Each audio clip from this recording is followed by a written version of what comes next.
Go again. Y'all already know what time it is. You know it don't stop. So what we got here? Snow White and the Seven Dwarfs. So let me tell you something. You know, Snow White is a villain, bro. She always been the villain. Yeah. See, looking at the movie, it seemed like the wicked stepmother is the villain. Nah, bro. She's the one that's trying to get rid of the villain. Bro, Snow White is evil, bro. Y'all didn't know that? Man, let me break this down.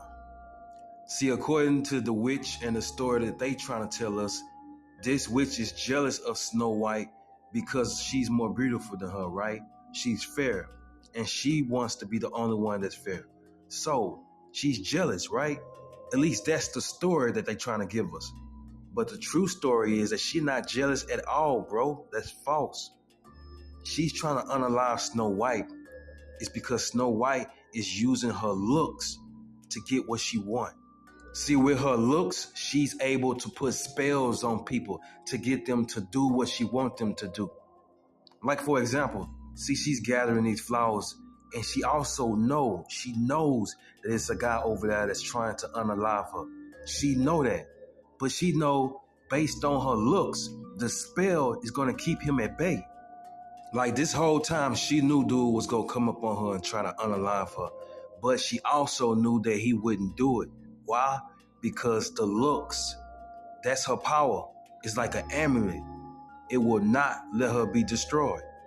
Another reason why this wicked witch was trying to unalive Snow White is because of the enchantment, the power of her tongue.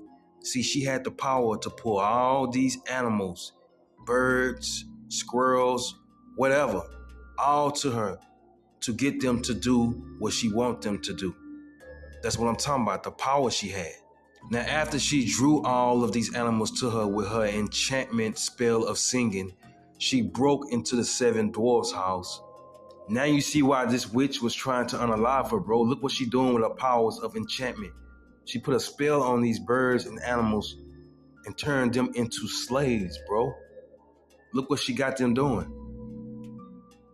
And don't forget about the symbolism of her with the broom in her hand. Don't think because you seen her sweeping with the broom, she's cleaning. That's what they want y'all to think.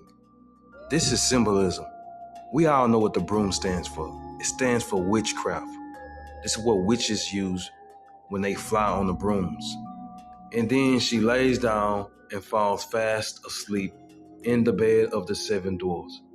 And not only that, she gets the birds to pull the cover over her. Bro, she is playing games. See what I'm saying, bro? At this point, she's just flexing her power. Bro, she playing games. This is all a strategic plan. She know exactly who house she in. She know who bed she in. She know who the Seven Dwarfs is, bro. She's a witch. See, this man at the beginning of the movie, this so-called prince, is not who you think he is. He represents a sun god. He wants her to rule with him in his kingdom by becoming a moon goddess. But the only way she can become that if she dies and be reborn as a moon goddess. You think Snow White don't know that this is her wicked stepmother, the same witch that tried to unalive her earlier? She know what's up. She's just going with the flow because this is what she wants. It's all according to her plan. See, this witch does know that if a prince come and kiss Snow White, it's going to reverse the curse or spell and bring her back to life. But what she don't know is that there's a certain power that will turn Snow White into a goddess.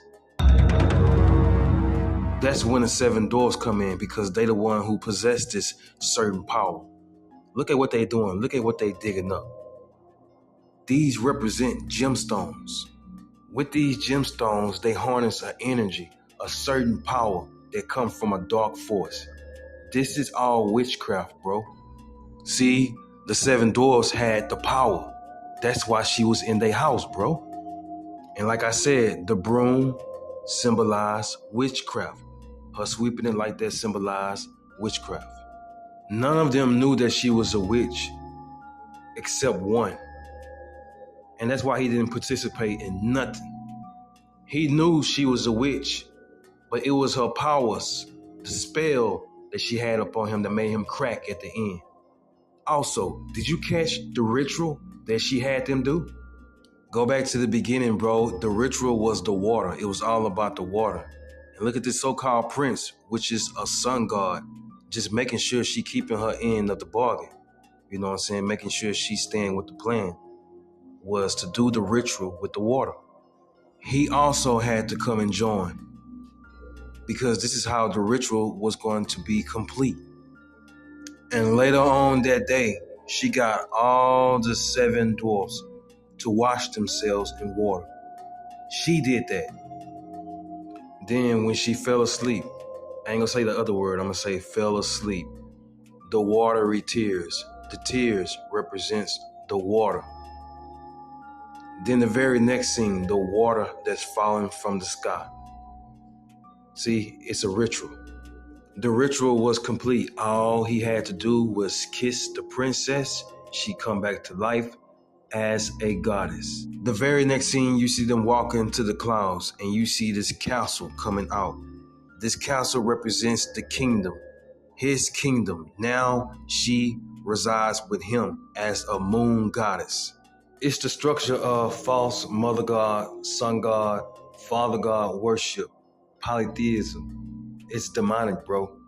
I always say the symbolism in these movies they be coming out with is the same story told over and over, just with different characters. At the end of the day, it's a symbolism for worship. They are worshiping her. This does not represent they are sad because she fell asleep and she can't wake up. No, this represents worship, bro. This is worship. And for the record, I don't even know why this woman was jealous. You don't need no damn mirror to tell you how beautiful you are. So what, they think Snow White is more beautiful than you? The hell with a mirror. I think I'm more beautiful than her. That's what I would have said. Listening to some damn mirror that looked like the damn mask. Man, she out of line listening to this damn thing talking about Snow White look better than her. I would have said that's an opinion, and I don't give a damn about yours. Oh, and for those who don't know, do you remember the song she was singing when it was cleaning up? Just whistle while you work?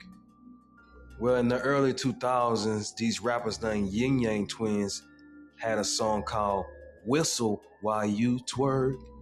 I thought that was kind of funny. Dang, ain't nothing new under the sun, huh? But yeah, Snow White was not who we thought she was.